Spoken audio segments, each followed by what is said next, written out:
Je suis chercheur universitaire en économie et je fais des études de socio-économie sur la société mélanésienne, la cité Kanak, et notamment l'étude des revenus monétaires qui sont générés dans les tribus par le café ou par d'autres activités, même par le salariat. Et là, en ce moment, je tourne sur le secteur, sur Yengen et Pointe-des-Miers, pour l'étude des revenus familiaux du café.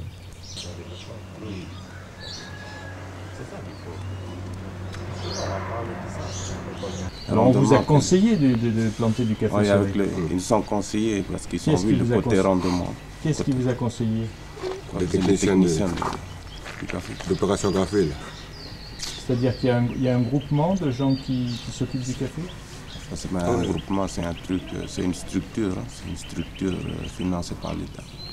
Seulement sur la côte Est, le café, c'est pratiquement une activité de toutes les familles. Donc il est important de savoir à la fois le vieux café, le café des vieux, comme on dit ici, et puis le café soleil, qu'est-ce que ça entraîne comme rentrée monétaire dans les familles. Et est-ce que vous pouvez me rappeler un petit peu l'histoire de ce café, quand c'est qu'il a été introduit C'était pas une production traditionnelle du pays, elle a été introduite par les missionnaires, elle a été début du siècle, fin du siècle dernier, début du siècle, et elle a été généralisée, si on peut dire, par une certaine pression des gendarmes. Les gendarmes avaient pour fonction, entre autres, de s'assurer que chaque famille plantait du café. Et ça, c'est le café des vieux. On a beaucoup de plantations ici qui ont 50 ans, même des fois plus. Il y a eu des maladies qui font qu'on a changé les plants dans un certain nombre de variétés, notamment l'arabica a disparu, presque disparu. Et plus récemment, il y a eu une politique de reprise de l'activité café fondée sur ce qu'on appelle ici donc le café soleil, c'est-à-dire une autre technique culturelle qui demande plus de travail, mais qui permet des rendements bien plus importants. Et ça, cette politique remonte aux alentours de 78, au moment de Dijoux.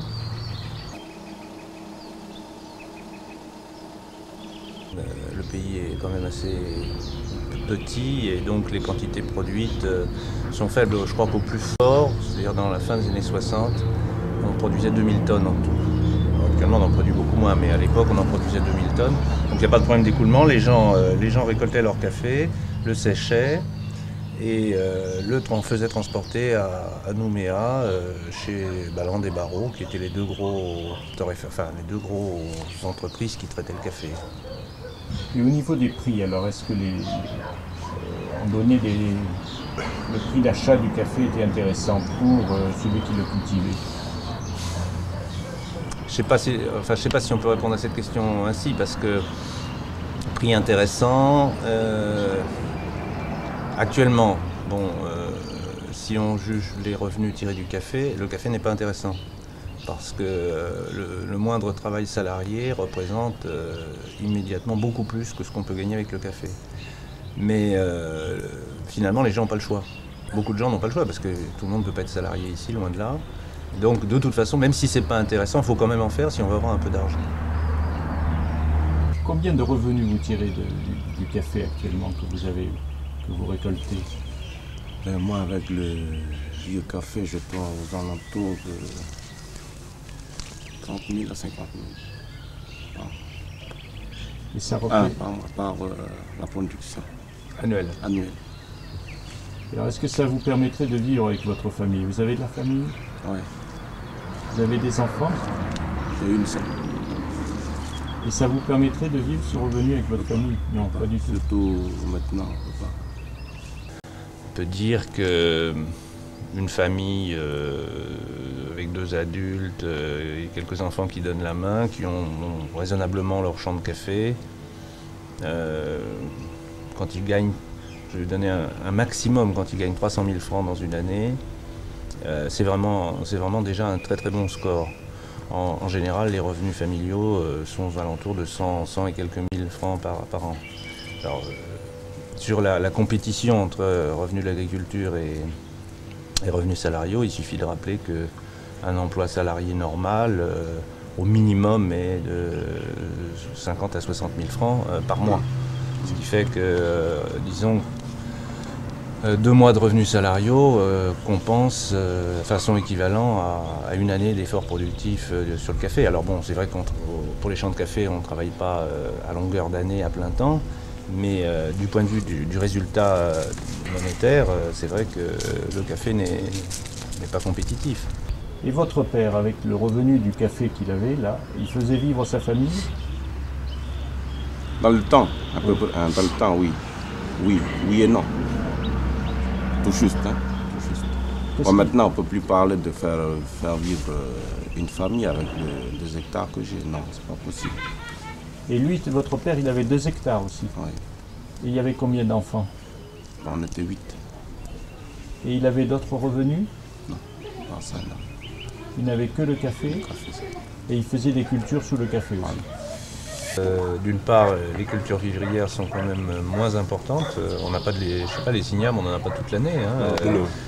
Il y a une période de soudure qui est longue maintenant et dans laquelle il n'y a plus d'ignames. Donc il faut acheter du riz, il faut acheter plus de choses qu'on en achetait avant. Donc il faut plus d'argent. Donc maintenant, effectivement, le café ne peut pas suffire à apporter les revenus monétaires nécessaires à tous ces achats. Et puis alors les jeunes maintenant en plus, ils ne se contentent pas seulement de vouloir du riz et bon, ils ont connu un peu la société de consommation, ils veulent un certain nombre de produits qui coûtent de l'argent. Donc c'est pas seulement une comparaison de la rentabilité du café entre avant et maintenant, c'est aussi que le mode de consommation et le mode de vie a changé, commence à changer.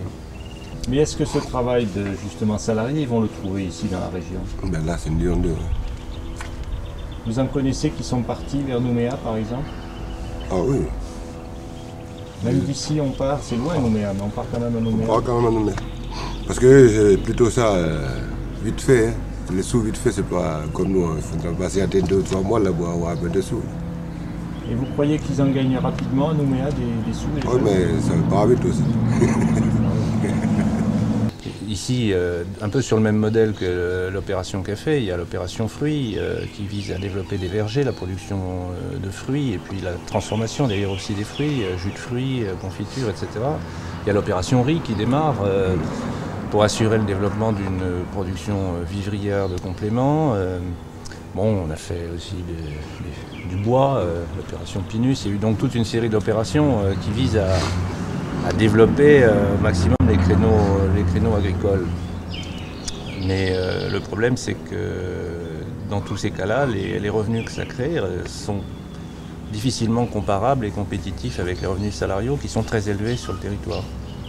Et donc le problème de la rentabilité, je suis tout à fait d'accord sur le fait que la notion de rentabilité n'est pas encore dans la tête des gens, mais objectivement, la rentabilité des productions agricoles est très faible par rapport à ce que les gens escomptent d'un salaire.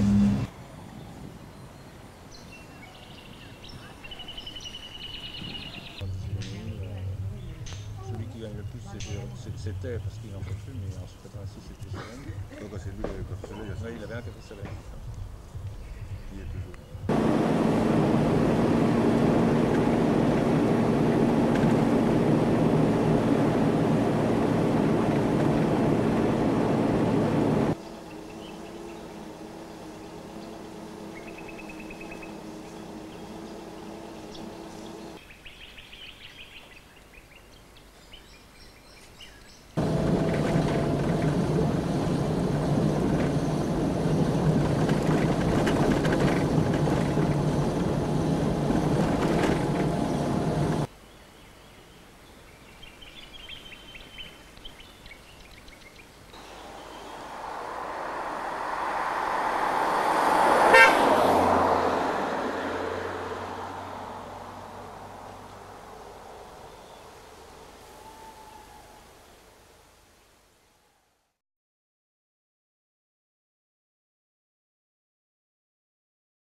Les flux migratoires, on n'a pas tous les éléments, mais on peut déjà faire quelques calculs. Il y a un premier flux migratoire qui est dans les chiffres directement, c'est une migration de 2000 personnes du nord vers le sud, dans la Grande Terre, et, enfin, chiffre rond 2115, et une migration de près de 400 personnes des îles vers Nouméa. C'est des soldes. Hein, ça veut dire que, évidemment, le nombre de gens qui ont bougé est bien plus important, mais en termes de solde, la période 83-89 est quand même marquée par un flux qui continue à être important, presque, ça fait 2500 personnes en tout, qui vont vers le sud. Et en passant, une remarque, c'est qu'on a toujours tendance à dire que c'est les gens des îles qui vont peupler Nouméa. Ben, c'est faux, apparemment, d'après les chiffres, puisque le solde migratoire avec les îles, j'ai dit, c'est un peu moins de 400, alors que le solde du Nord, enfin de ce qu'on appelle la province Nord maintenant, est de plus de 2000. Donc c'est vrai, cette image de l'importance des gens des îles à Nouméa est vraie en termes de stock, parce qu'il y a beaucoup de gens des îles qui travaillent à Nouméa, mais actuellement, il semble qu'on soit arrivé à une saturation. Enfin voilà, il y aurait des études à faire, des analyses à mener. Et puis alors, une analyse plus fine et provisoire est beaucoup plus inquiétante. C'est que si on découpe, non pas en nord-sud, ce qui est le découpage administratif actuel, mais avec un découpage est-ouest, qui colle de beaucoup plus près à la réalité ethnique du territoire, puisque la côte est de la Grande Terre, un peu comme les îles, est très largement majoritairement peuplée de Mélanésiens, 80% à peu près sur la côte est, 79%, 97% sur les îles, alors que sur la côte ouest, Nouméa exclu, la population mélanésienne est minoritaire, 50%. Bon, donc ce découpage est plus pertinent si on veut analyser les phénomènes ethniques. Or, qu'est-ce qu'on observe? Deux tendances très nettes, l'une d'est en ouest et l'autre de nord en sud. J'ai fait un découpage, une analyse commune par commune. Si on fait un découpage en croisant le nord et le sud, l'est et l'ouest, qui fait 4 zones pour la Grande Terre, plus Nouméa, plus les îles, et qu'on regarde les flux entre tous ces trucs-là, les flux de migration interne entre tout ça, toutes les zones qui sont à l'est d'une autre envoient du monde, donc il y a une migration de l'est vers l'ouest, et toutes les zones du nord vont vers le sud. Or, c'est évidemment qu'une concomitance que je signale, mais l'est est plus mélanésien que l'ouest, et on a un flux d'est en ouest. Le nord est plus mélanésien que le sud, et on a un flux du nord au sud. Donc l'impression qu'on a, et là il faut être prudent dans l'interprétation, l'impression qu'on a, c'est qu'il y a une polarisation qui s'accentue, et qui s'accentue par un déplacement des gens des zones à forte dominante mélanésienne vers des zones à forte dominante européenne.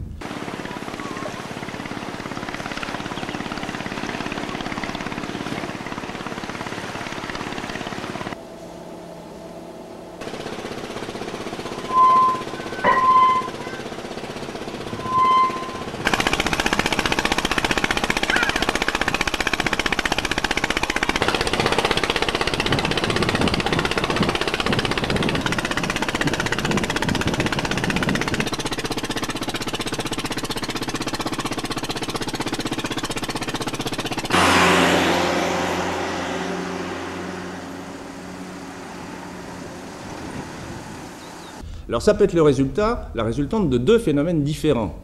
Le regroupement des Européens, c'est clair. C'est clair que sur la côte Est, on en reparlera un peu tout à l'heure, sur la côte Est, il y a de moins en moins d'Européens. Sur Thio, donc au sud-est, il y a aussi des flux très importants. Thio représente, je sous les yeux exactement, mais Thio a perdu 25% de sa population. Bon. Donc déplacement, repolarisation des Européens dans leur zone traditionnelle, c'est-à-dire Nouméa et le sud-ouest, disons, c'est-à-dire la partie ouest de la province sud.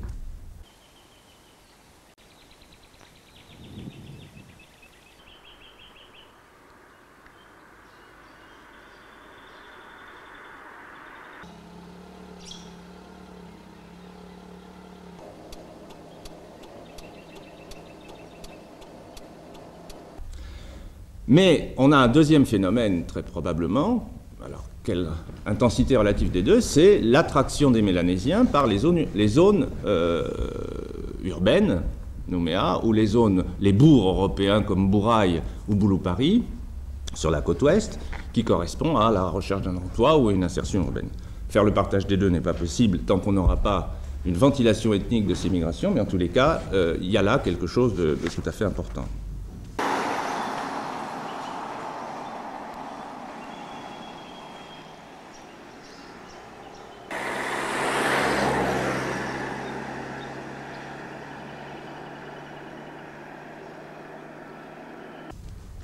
Alors bien entendu, un tel phénomène est contradictoire avec les tentatives ou la volonté de rééquilibrage. On est en situation d'accentuation des déséquilibres géographiques et ethniques, ou du croisement géographique et ethnique de la localisation de ces populations. Alors, pour finir sur les populations, là encore, à partir de données assez provisoires, on peut apporter quelques précisions par rapport à ce que disaient Alban Bensaï et Jean Chénaud concernant les différentes catégories d'Européens. On peut évaluer à peu près à 7500 le nombre de métros ou de oreilles, comme on dit aussi là-bas, c'est plus joli le mot, c'est-à-dire les gens qui viennent de façon très provisoire sur contrat de 3 ans, 6 ans, puisque enfin on a un turnover, je dirais, à peu près stable d'ailleurs, de 7500 personnes qui soit n'étaient pas là en 83 mais présents en 89, soit qui étaient présents en 83 et ne le sont plus en 89. Grosso modo, c'est ça le flux de métro, et il est à peu près stable, c'est-à-dire qu'il a légèrement augmenté entre 83 et 89. Quant à la catégorie intermédiaire, que moi j'appelle de mon côté les Français de Calédonie, pour les distinguer des Caldoches d'une part et des métros, ils se disent français, plus d'ailleurs que les Caldoches, mais ils sont de Calédonie. C'est plus difficile d'essayer d'en évaluer l'importance. Alban rappelait qu'il y avait 20 000 personnes qui étaient venues aux alentours du boom. Certains sont repartis, ils ont eu des enfants, etc. Mais disons, l'un dans l'autre, puisqu'il y a environ 17 000 personnes qui sont pas nées, qui sont nées hors du territoire, il y en a 7 500 qui sont des métros, il y en a donc au moins 7 500 qui restent de la vague des années 60, mais il y a aussi les enfants de ceux-là. Donc on peut sans doute estimer à 10-12 000 au minimum ceux qui restent de cette population venue, disons, faire du fric, et puis peut-être, comme le disait Alban aussi, se protéger d'un certain nombre de difficultés qu'ils avaient en France dans les années 60. L'un dans l'autre, sur la population totale européenne, 1 sur 2, pour être très schématique, est un caldoche, c'est-à-dire quelqu'un de réellement ancré, qui a, même si elles sont fragiles, ses racines sur place. Bon, comme on a quand même peu de temps, mais on pourra rediscuter. Il y a... Alors bon, sur les différences socio-économiques des populations, bon, j'insiste pas. Le taux d'activité hors agriculture des Mélanésiens est 2 fois plus faible que celui des autres ethnies. Je dis bien des autres ethnies. Bon, si on regarde les professions de ceux qui sont actifs, enfin qui sont salariés, enfin par exemple salariés aux professions libérales. Bon, par exemple, on constate qu'un actif européen a 10 fois plus de chances d'être cadre ou classé dans la catégorie des intellectuels qu'un Kanak, alors qu'ils sont à égalité, je dirais, pour être ouvriers. Bon. Donc, enfin, mais là, j'enfonce une porte ouverte sur les inégalités fondamentales du pays. Alors, on a là déjà un premier niveau, la marque d'une société qui est quand même nettement différenciée, nettement segmentée, si je puis dire. Alors, en analysant maintenant un peu plus les structures économiques proprement dites, enfin, les structures économiques, elles se font avec des hommes, donc il faut toujours bien repartir du positionnement des différentes catégories sociales et humaines. En analysant donc les structures économiques, on va essayer de dégager les problèmes du développement tels qu'ils se posent aujourd'hui. Alors, le problème du développement, c'est un peu en ce moment le grand thème. C'est le grand thème parce que finalement, les choix qui ont été faits lors des accords de Matignon sont que dans les 10 ans à venir, sur le terrain du développement, il faut que chaque camp fasse ses preuves. Hein, et que le meilleur gagne, à la limite, et que le meilleur emporte le morceau, je dirais, au travers de cette bataille. Alors, ce n'est pas que le thème du développement soit nouveau, qui ne date pas de 1988. À la limite, quand on a voulu la colonisation libre, Feuillet, visant à développer un colonnat rural, c'était déjà du développement, d'une certaine façon.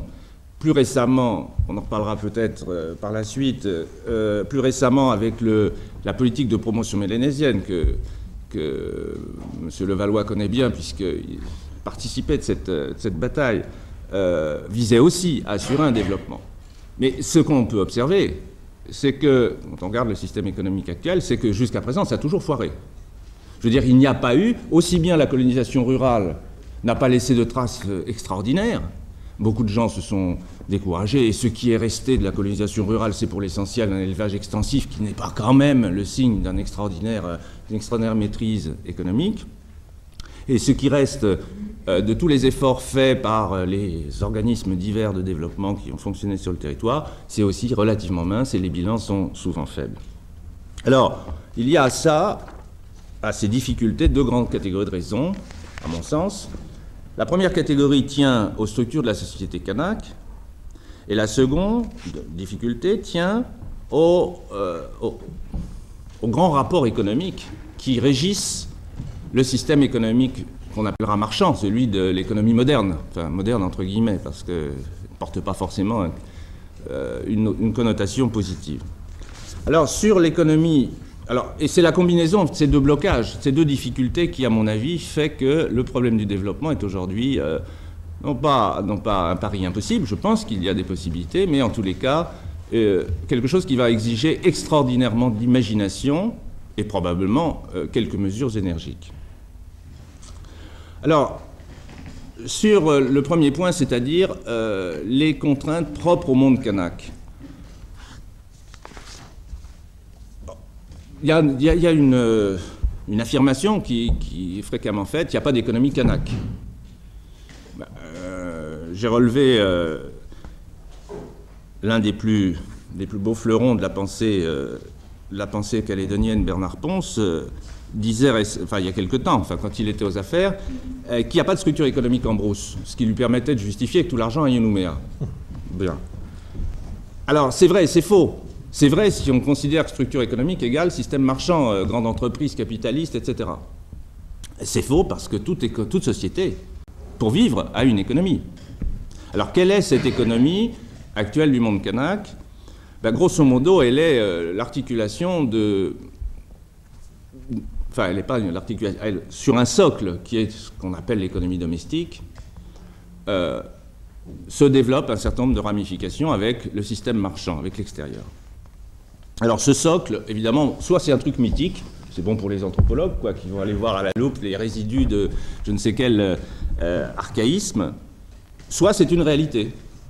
Ça fonctionne encore, ça joue un rôle, et bon, les travaux d'anthropologie économique ne sont pas extrêmement développés, mais il y en a, qui ont été faits par Kohler, par des géographes comme Doumange, etc. On a quand même des éléments, et ces éléments établissent assez clairement que ce socle, il existe bien réellement.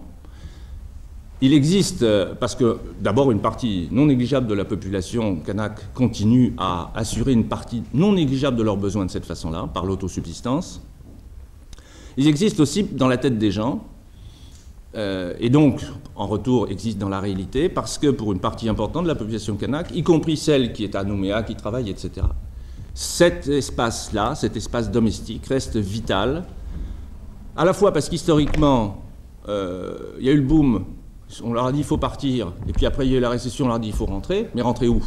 Heureusement que, effectivement, l'ensemble du système ne s'était pas désagrégé. Et puis, vital aussi, parce que culturellement, si les Kanaks sont parfois attirés, enfin plus que parfois, sont souvent attirés par le mode de consommation moderne, la vie marchande, etc., ils rencontrent quand même dans cette relation des facteurs d'exclusion très forts qui sont soit d'ordre idéologique, soit d'ordre économique, qui sont liés notamment à toutes ces inégalités. Alors, l'économie domestique kanak, on pourrait la voir sous différents aspects, pour montrer son identité et montrer d'où proviennent un certain nombre de difficultés dans la mutation de la société kanak vers le développement. Alors, je ne ferai qu'énumérer quelques points d'approche possibles qui montrent la spécificité de cette économie mélanésienne, cette économie domestique. La première, à mon avis, la plus frappante, c'est que le social, le rapport social, prime l'économique. Et pour illustrer ça, je donnerai un exemple qui est observable à de nombreuses occasions là-bas, c'est les coopératives. Les coopératives sont censées être des organismes économiques, pour assurer justement des projets, des actions de développement, etc. Ces coopératives le font, d'une certaine façon. Mais au niveau de comment les gens le vivent, comment les Kanaks le vivent, ils le vivent d'abord comme un lieu de socialisation, comme un lieu de rencontre, comme une sorte de nouveau lieu de relations sociales, les autres étant les lieux traditionnels, les lieux coutumiers traditionnels. Et en somme, les éléments de culture traditionnelle, je dirais, réinvestissent un lieu qui a été fabriqué de l'extérieur. Enfin, je veux dire, c'est parce que nous, on leur a dit qu'il faut faire des coopératives. Hein. Eh bien, ils disent oui, surtout qu'on leur a dit vous aurez du fric si vous faites des coopératives. Donc ils font des coopératives, mais ils réinvestissent ce lieu d'une démarche, d'un contenu qui est finalement souvent très proche de ce qu'ils font au niveau d'un conseil des anciens, etc. Donc la primauté du social. Deuxième indice, deuxième angle d'attaque, le rapport à l'argent.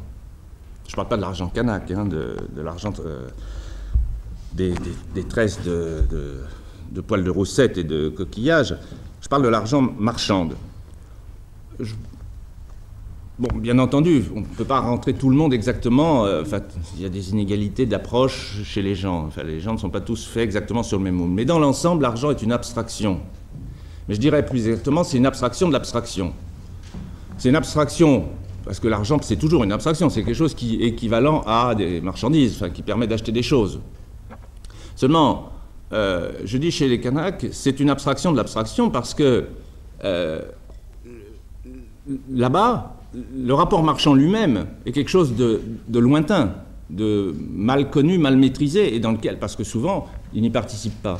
Donc finalement, l'argent en tant qu'abstraction d'un rapport marchand, le rapport marchand étant lui-même quelque chose d'un peu étrange ou étranger, eh bien, cet argent ne signifie pas grand-chose, et notamment la quantité d'argent ne signifie pas grand-chose. Et c'est vrai qu'on est des fois dérouté sur le maniement de l'argent dans le monde kanak, je pense notamment dans le monde en brousse, et je crois qu'il reflète cette abstraction. Dans bien des cas, ce qui compte, c'est le produit, c'est pas l'argent. Et là, on peut observer aussi pas mal de choses sur le terrain. Quand des agents de développement suggèrent à des Kanaks d'arracher des plantations, enfin de consacrer des terrains qui jusqu'à présent servaient pour du vivrier. Alors on leur dit, là vous planterez plus d'igname, vous planterez plus de taro, bon c'est surtout d'ailleurs des champs de taro qui sont récupérés, vous allez faire du café. C'est vrai que rationnellement, d'un point de vue économique, c'est probablement plus rentable.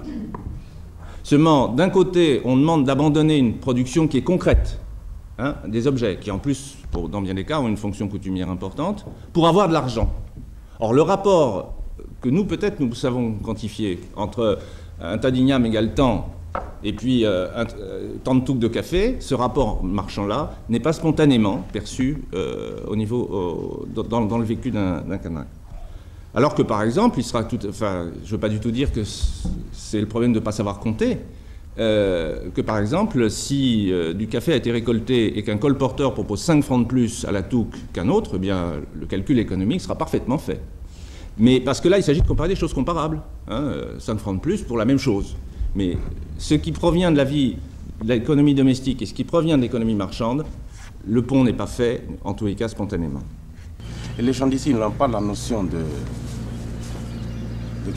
rentabilité. Hein. Ils n'ont pas cette notion. Bon, il faut le faire parce qu'ils nous disent de le faire. Il faut l'entretenir parce qu'ils nous disent de l'entretenir. La notion du temps, du engain, ils ne savent pas. Ils ne savent pas.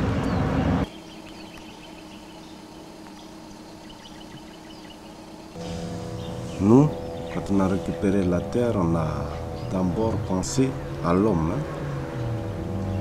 On n'a pas pensé à la mise en valeur. Enfin, on n'a pas cette notion quand on avait revendiqué les terres. Nous, c'était plutôt, on revendique parce qu'on a nos enfants, on a qui sont beaucoup, qui sont déjà beaucoup et c'est pour s'installer. Et après est arrivé la récupération de terre, là, il est arrivé cette question de mise en valeur. Parce que je crois que c'est ça la question principale, c'est que dans bien des cas, entre le moment où la terre est revendiquée et éventuellement attribuée, et sa mise en valeur, il y a un changement de motivation. Hein. La motivation de départ, c'est récupérer des terres qui sont la terre des ancêtres, la terre dont on est issu, etc. Et il n'y a pas au départ une préoccupation économique. Et donc tout le problème, c'est le passage d'un type de préoccupation qui n'est pas économique, qui est humain, qui est social, a une préoccupation à caractère économique. Et c'est cette mutation qui finalement n'est pas facile à faire, qui ne se fait pas surtout du jour au lendemain. Je crois que c'est le facteur temps qu'il faut surtout mettre en lumière. Hein. Je crois que il y a un certain nombre d'endroits où c'est toi qui employais cette expression sur le bétail qui est sur la terre que vous avez récupérée. Vous occupez le terrain avec du bétail. Hein, je crois que c'est la formule que tu employais tout à l'heure. Oui, c'est ça. Bon, le monsieur l'a bien précisé ce que je voulais dire.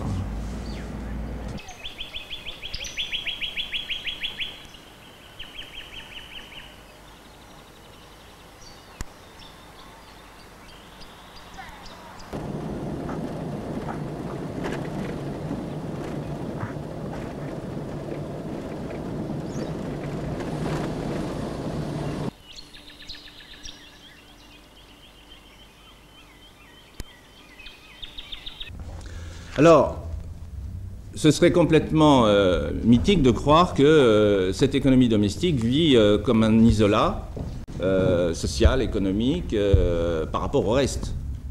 Cette économie domestique est articulée, reliée de mille façons, enfin au moins de 3 façons, à ce système marchand dont on va parler à la suite, c'est-à-dire notamment tout ce qui est centré autour de Nouméa.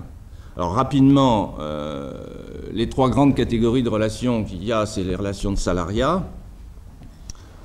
J'ai dit tout à l'heure le taux d'activité, il est moitié moindre que celui des Européens, ce qui veut dire que du point de vue de l'emploi, au sens moderne du terme, au sens occidental du terme, il y a beaucoup de chômeurs, Kanak. En fait, ils ne se perçoivent pas toujours de cette façon-là.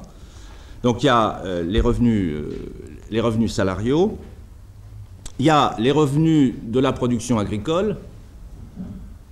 Ces revenus de la production agricole, les différentes catégories de production sont plus ou moins présentes, un peu d'élevage, du café, la pêche, les fruits et légumes. Bon, les dénombrements qu'on peut faire de revenus tirés de ces activités sont quand même, méritent d'être soulignés. Sur un élevage bovin à QA, on obtenait un revenu familial de l'ordre de 100 000 francs par an, 100 000 francs CFP par an. Je donne tout de suite un chiffre de référence. Le SMIC mensuel là-bas est à 60 000 mensuel. Bon, le revenu d'une activité bien menée d'élevage rapporte environ 100 000 francs par famille et par an. Sur le cas de Baye, sur le cas de QA et sur une autre tribu où il y a un élevage, un GIE, mais qui est beaucoup plus petit, là c'est purement de l'autoconsommation, donc le revenu est égal à 0. Deuxième quantification, parce qu'il faut savoir quand même de quoi on parle quantitativement quand on dit ces revenus-là, les revenus de l'agriculture, le café, les plus gros producteurs, les familles, je parle au niveau d'une famille, les plus gros producteurs, quand ils ont gagné 300 000 francs, c'est bien, dans l'année, c'est bien beau, mais c'est le travail très dur, là je prends un exemple précis à Ouérap et Yengen, d'un couple qui travaille très fort et qui se fait aider aux pointes de récolte par 3 ou 4 personnes. Hein, ça fait 300 000 francs CFP dans l'année. La moyenne, en tout cas sur Pointe-Dimier et Yengen où j'ai fait les comptes, ça fait moins de 100 000. Enfin 100 000 ou un peu moins de 100 000. La pêche, je vais pas faire la litanie des nombres, c'est à peu près le même ordre de grandeur. La tribu d'Unjo en 87, pour 30 pêcheurs, avait dégagé un revenu global de 10 millions pour l'année, pour 30 pêcheurs. Vous voyez, ça se chiffre en un petit nombre de centaines de milliers de francs.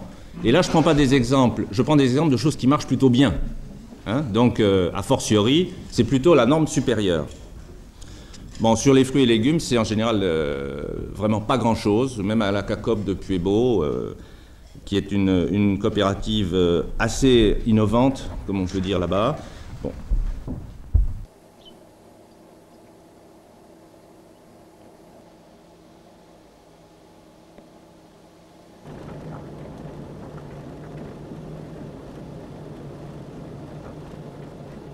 Je ne peux pas quand même terminer cette partie, en tout cas, des flux de monétarisation, de l'argent qui rentre dans le monde kanak et qui le lie au système moderne, sans parler, en fait, quand même d'une autre catégorie de revenus. C'est tout ce qui est transferts. Transferts sociaux ou transferts privés. Les transferts privés, c'est le retour d'argent qui vient en tribu parce qu'il y a quelqu'un de la tribu qui travaille à Nouméa et qui vient apporter un peu d'argent ou qui vient apporter des produits. Et les transferts publics, eh ben, c'est les différents systèmes sociaux, bourses, allocations chômage, etc., qui sont d'ailleurs souvent réservés, enfin les bourses ou les allocations familiales réservées évidemment aux salariés, donc ça touche des fois peu de gens. Puis il y a une catégorie que je classe, enfin un cas que je classe dans cette catégorie, c'est les TUC de là-bas, c'est-à-dire les jeunes stagiaires du développement. Alors c'est un problème très compliqué, je pense qu'on aura l'occasion d'en discuter cet après-midi quand on parlera du problème des jeunes là-bas, mais c'est un problème compliqué parce que c'est vrai qu'il y a beaucoup de jeunes qui sont un peu livrés à eux-mêmes. Les TUC, les JSD que Jean-Marie Tjibaou avait beaucoup poussé à gonfler, mais ça pose un problème colossal parce que, compte tenu des rapports de valeur dont je parlais tout à l'heure, une famille gagne quoi, 100, 200 000 francs par an pour faire pour faire des produits agricoles.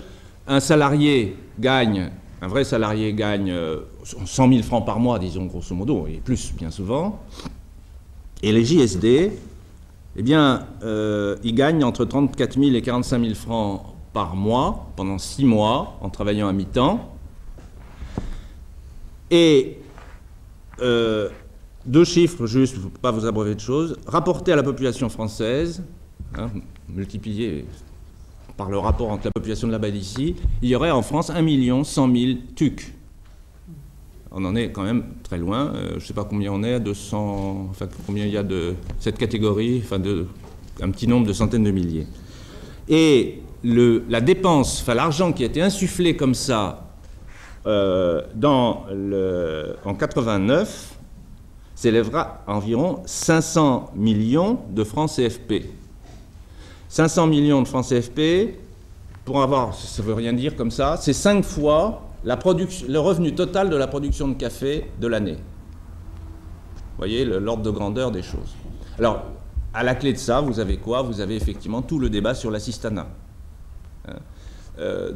Dans l'ordre d'importance des sources de revenus, vous avez les salaires, vous avez le transfert, et tout en bas de l'échelle, mais avec vraiment un grand trou entre les deux, les revenus tirés de l'activité productive dans les campagnes, dans les tribus. Alors, sur les structures, maintenant, donc voilà un peu cadré à la fois les caractéristiques et les limites du système mélanésien. Vu le temps dont je dispose, je n'ai pas le temps de développer sur l'économie marchande de Nouméa. J'en rappellerai donc simplement les grandes conclusions qu'on tire de cette analyse. Bon, je crois que maintenant, et le livre de Jean-Luc Mathieu montre ça très bien, maintenant les choses sont quand même assez établies pour toute personne qui veut voir la réalité. L'économie marchande de Nouméa est à la fois, donne l'impression d'un hyper-développement et d'une grande richesse, et en même temps est une quasi-absence d'économie. Pour le coup, je renverserai la logique de Pons, parce que puisqu'on se prétend marchand, eh bien, respectons les lois marchandes. Et de ce point de vue-là, l'économie nouméenne, l'économie européenne, a à peine droit au terme d'économie. Un petit calcul pour quand même situer les choses. Le revenu par tête tiré de la Nouvelle-Calédonie, en Nouvelle-Calédonie pour toute la population, compte tenu des écarts considérables de revenus, on verra que c'est un peu plus compliqué encore. Mais les revenus par tête situent la Nouvelle-Calédonie au 12e rang mondial en 1986, classement Banque mondiale. Enfin, il ne donne pas la Nouvelle-Calédonie dans le classement, mais en faisant le calcul par la même méthode, on trouve ça. Et je me suis livré à un petit jeu qui est un petit peu faux au point de vue scientifique strictement, mais ça parle. Si on tient compte d'une enquête qui a été faite en 80, l'enquête socio-économie sur le territoire, qui permet d'avoir une certaine approche des revenus des différentes catégories, zones urbaines, zones traditionnelles, européens, mélanésiens. Si on tient compte de ça et qu'on fait le calcul du revenu par tête pour un Européen de Nouméa, on arrive à 18 300 $ pour l'année 86, ce qui place la Nouvelle-Calédonie en 3e position mondiale, juste après les USA, qui sont à 18 530 $, et à 50% de plus que la France métropolitaine. Bon, c'est un exercice, mais ça montre, si vous voulez bien, cet premier aspect de l'économie marchande de Nouméa, c'est qu'elle est relativement riche. Autre versant de la chose, vous doutez que ce n'est pas la conclusion générale que c'est une économie saine et riche. L'autre versant des choses, c'est que c'est une économie qui n'a pas de base productive. C'est une économie qui, pour 72%, si je n'ai pas le chiffre exact, 72% repose sur du tertiaire, public ou privé. Entre les fonctionnaires, ce qui représente 30% de la richesse qui circule. Je signale qu'en France, c'est 18%. Le poids, si vous voulez, de la fonction publique, du secteur dit non marchand, est à peu près presque double de celui en Nouvelle-Calédonie par rapport à la France. Et si grosso modo l'agriculture c'est la même chose, les commerces et services marchands, c'est-à-dire le tertiaire, représentent 61% en Nouvelle-Calédonie contre 49% en France. Vous voyez bien la distorsion considérable du système, et encore, heureusement qu'il y a le nickel. Le nickel à lui seul représente environ 15% du produit intérieur brut, c'est-à-dire les deux tiers de l'ensemble de l'activité industrielle. Alors, en résumé, c'est un pays où une partie au moins de la population a un très haut niveau de vie, mais c'est un pays dont la base productive est quasiment nulle.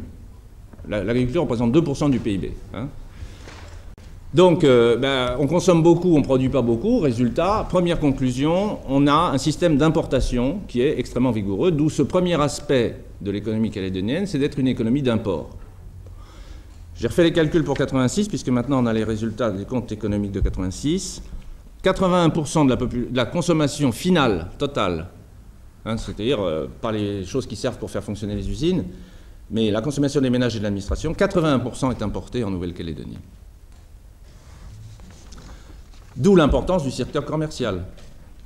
Mais un secteur commercial qui, est surabondant, c'est un peu compliqué à expliquer, mais ça ne veut pas dire que les gens font forcément beaucoup de fric, chacun individuellement, parce qu'il y a énormément de commerçants et ils se marchent un peu sur les pieds, il y a des coûts qui sont anormaux, etc. Mais en termes de charges pour la société, le commerce est épouvantablement lourd en Nouvelle-Calédonie. Il n'empêche que le système de marge est très favorable là-bas, et les marges là-bas sont environ en moyenne 2 fois à 3 fois supérieures aux marges métropolitaines. Alors, faible production locale, haut niveau de vie, importance de l'importation. Mais encore faut-il payer, puisqu'on produit peu. Ce n'est pas la production locale qui est capable de générer les revenus. Il faut bien quelqu'un qui alimente la pompe. Eh bien, on a en somme le Deus ex machina, je dis ça dans une chapelle, mais c'est l'État qui arrive et qui amène l'argent. C'est-à-dire qu'on trouve là le lien qui existe entre le fait que c'est une économie faiblement productive, d'importation, riche. Le lien de tout ça, c'est l'État qui paye, c'est l'État qui finance. D'où le deuxième aspect majeur de l'économie calédonienne, c'est d'être une économie administrée ou une économie de transfert. Alors les transferts publics sont à la fois, dans l'absolu, très élevés.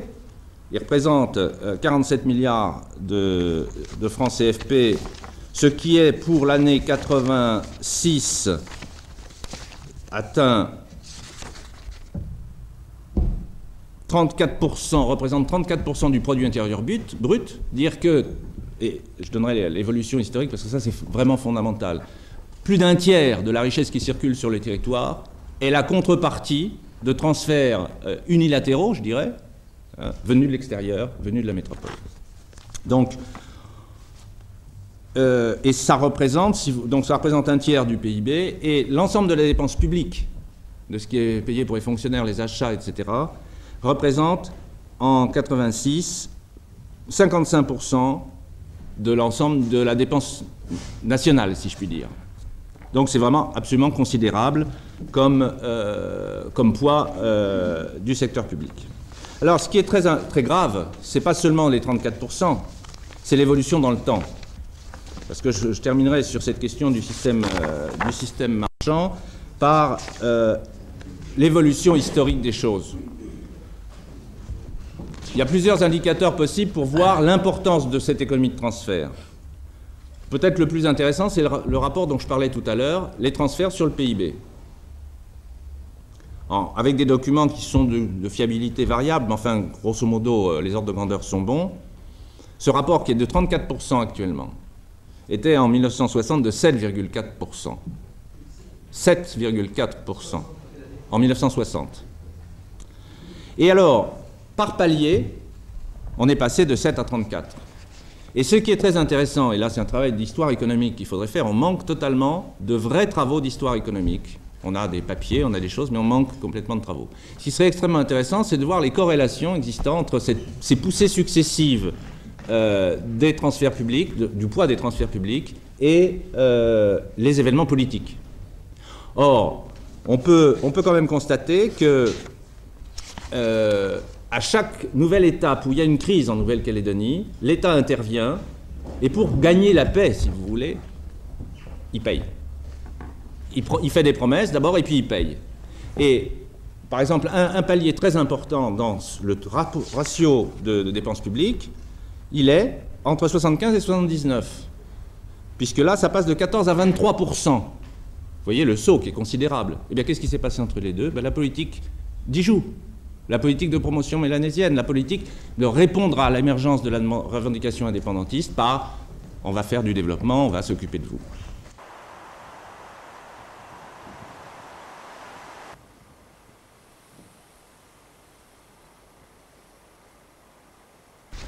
Dernière remarque quand même, c'est que si les transferts publics vers la métropole, vers la Nouvelle-Calédonie sont forts, les occasions d'investissement sur le territoire sont faibles puisque c'est un pays peu productif, les gens n'ont pas beaucoup envie en général de prendre des risques industriels, donc on investit, les profits, les bénéfices investissent peu et donc l'argent se réexporte.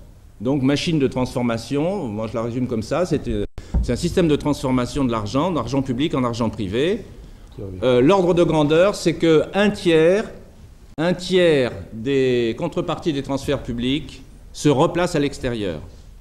Les deux autres tiers servant finalement à payer la facture du déficit commercial.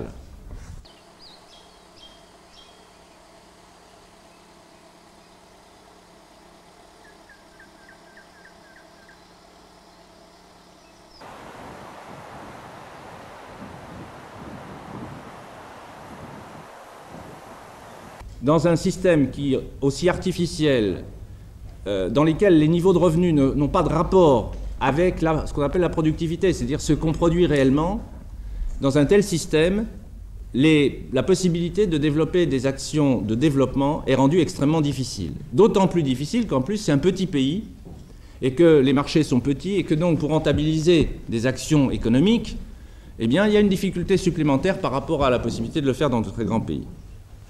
Alors,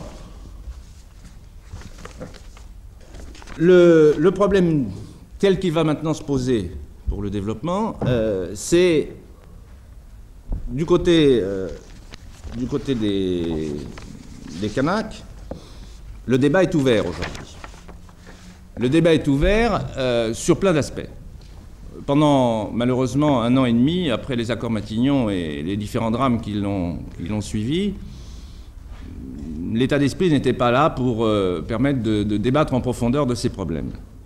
Aujourd'hui, les choses avancent quelque peu, puisque coup sur coup, là, dans les quelques derniers mois, la province Nord, enfin la province des îles d'abord, puis la province Nord a adopté un code de développement, ont adopté un code de développement, c'est pas le même. Et plus récemment, bon, il y a eu une série d'opérations, vous savez, l'opération, la Société minière de la Fleur, et puis un débat, et moi j'interviendrai pour terminer que là-dessus, le débat sur quel type de projet avoir, comment construire le développement pour rééquilibrer le territoire, puisque c'est l'équation posée, c'est vous, Kanaks, débrouillez-vous pour vous développer, vous ferez ainsi la preuve que vous avez raison de vouloir l'indépendance. Le raisonnement est un petit peu serré là, mais c'est finalement un peu ça. Alors, le débat sur le développement renvoie à des tas de choses. Il renvoie au problème du projet de société. Et là, pour l'instant, ce débat n'est pas encore largement développé dans le monde kanak. Et il renvoie aussi à un certain nombre de voies et de cheminements pour aller vers cette société nouvelle. Alors, pour l'instant, ce qui est en discussion, c'était récemment, là, c'était petits et grands projets. Alors, petits et grands projets, ça veut dire quoi? Ça renvoie à deux grandes catégories, deux types d'actions, deux types d'acteurs possibles pour le développement. Les petits projets, bon, vous savez ce que c'est. C'est un individu, une famille, éventuellement un tout petit groupe qui met en place une action économique de développement. Et le code de développement de la province Nord distingue deux types de projets de ce type, enfin deux types de petits projets. Les projets à but non lucratif, qui sont définis comme des projets d'origine individuelle, familiale ou collective, à caractère non marchand, social, sanitaire, socio-éducatif, culturel. Vous voyez, c'est très large. C'est tout ce qui a à voir avec les conditions de vie des gens. Et puis les micro-projets à vocation marchande, qui là sont plutôt produire un certain nombre de choses pour les vendre. Et le code de développement fait, on n'a pas le temps de détailler, mais fait de grands progrès par rapport à ce qui s'était fait antérieurement dans les organismes de développement, FADIL, ODIL, dans la mesure où on tire les leçons de la façon de faire ces petits projets antérieurement. Les deux grands dangers de ces petits projets, c'est les effets de mode. Mon voisin fait un poulailler, je fais un poulailler. Puis on les avait d'ailleurs encouragés parce qu'on avait distribué des prospectus standards. Comment faire votre poulailler, vous savez? Alors tout le monde disait, bon, je vais faire mon poulailler. Donc c'est les effets de mode. Et deuxièmement, la deuxième difficulté, c'est la chasse aux primes. Hein, puisque c'est subventionné. Il y a une démarche, ma foi, qui fait souvent... qui nuit souvent, évidemment, à l'image de la communauté, mais c'est d'aller chercher les primes à tout prix. Et là, de ce point de vue-là, le Code de développement de la province Nord prend des mesures pour éviter ça. Alors, petit projet, grand projet. Les petits projets ne posent pas de problème. Tout le monde est d'accord pour en faire. Certains sont sceptiques sur leur efficacité économique, mais en tout cas, tout le monde est d'accord pour en faire. Sur les grands projets, en revanche, le débat est beaucoup plus ouvert. Récemment, l'Union calédonienne, puis Paul Néautine, ont pris position sur ce sujet, et c'est vraiment la marque de l'ouverture de ce débat qui est très important. Un comité directeur de l'UC a pris position en disant, je cite François Burck, « Pour nous, les grands projets ne sont pas contre les petits, ils doivent être considérés sous l'angle économique, politique, culturel et social. » C'est-à-dire, c'est pas seulement un enjeu économique, hein, il signale bien l'enjeu politique. Paul Néautine, donc le nouveau président du FNKS, défend aussi ce point de vue, mais je dirais en le précisant, en le nuançant, et en signalant notamment qu'il faut beaucoup de rigueur. Et c'est tellement important que je vais quand même vous citer juste une phrase de ça.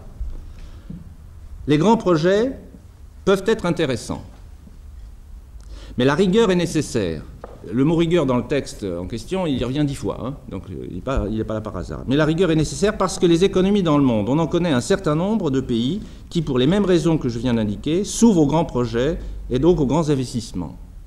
Mais ensuite, il se trouve qu'ils n'arrivent pas toujours à maîtriser ces grands projets et tous les flux dont ils font l'objet, à les maîtriser pour qu'ils apportent quelque chose à la consolidation d'une économie locale que nous voudrions indépendante. Donc ce sur quoi insiste Paul Néautine, c'est il ne suffit pas de se lancer dans les grands projets, il faut qu'ils s'insèrent dans une démarche qui en permette la maîtrise.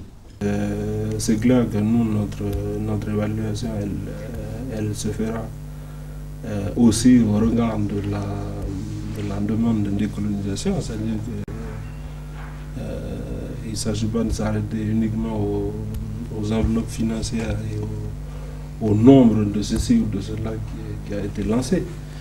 C'est ce que ça amène du point de vue préparation du pays à l'indépendance et une réelle, disons, prise en compte des différentes populations, puisque c'était l'esprit dit des accords de Matignon. Problème qui n'est pas spécifique à la Nouvelle-Calédonie, c'est le problème il fait référence à un certain nombre d'autres pays, à un certain nombre d'autres expériences. Il faut dire que les Kanaks, aujourd'hui, sont amenés à se poser le problème du développement 20 ans après que toute une série d'expériences, enfin, après 20 ans ou plus même, d'expériences dans différents pays. Et je crois que très, très lucidement, ils en tirent les conclusions. Alors, sur les grands projets, je vais juste les énoncer. Il y en a un qui est réglé, c'est l'affaire de la mine de la Fleur, enfin il est quasiment réglé.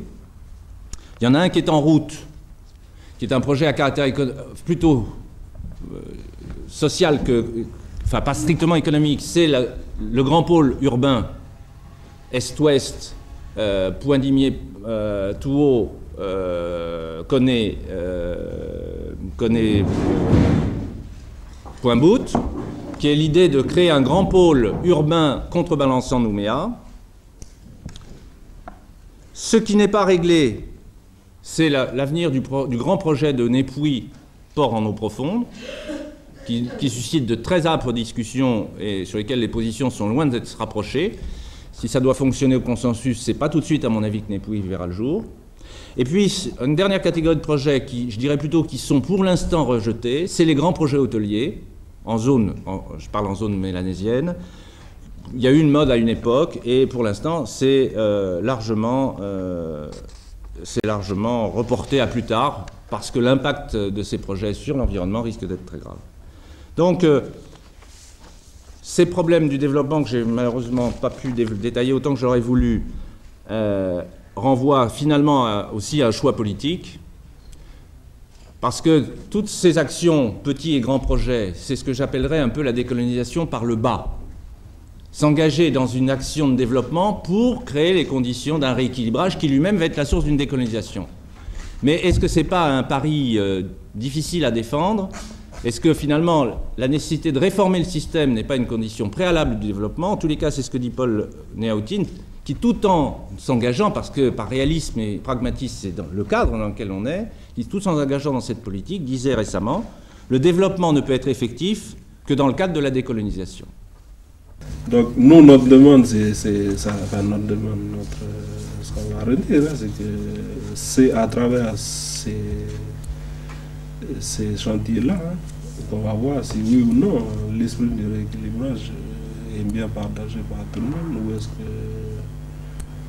qu'il s'agit seulement d'un habillage. Alors habillage, pourquoi? Parce que beaucoup de choses se font avaler, hein, avec l'étiquette accord de maintenir un consensus. Mais ensuite, dans la réalité de la mise en œuvre, on voit bien que l'impact n'a pas du tout les effets attendus dans le discours de principe. Est-ce que vous pouvez, vous, avoir une influence sur les décisions qui sont prises au niveau territorial, disons? J'ai aucun pouvoir hiérarchique sur quoi que ce soit. L'influence qu'on peut avoir en tant que chercheur, c'est en établissant un certain nombre de constats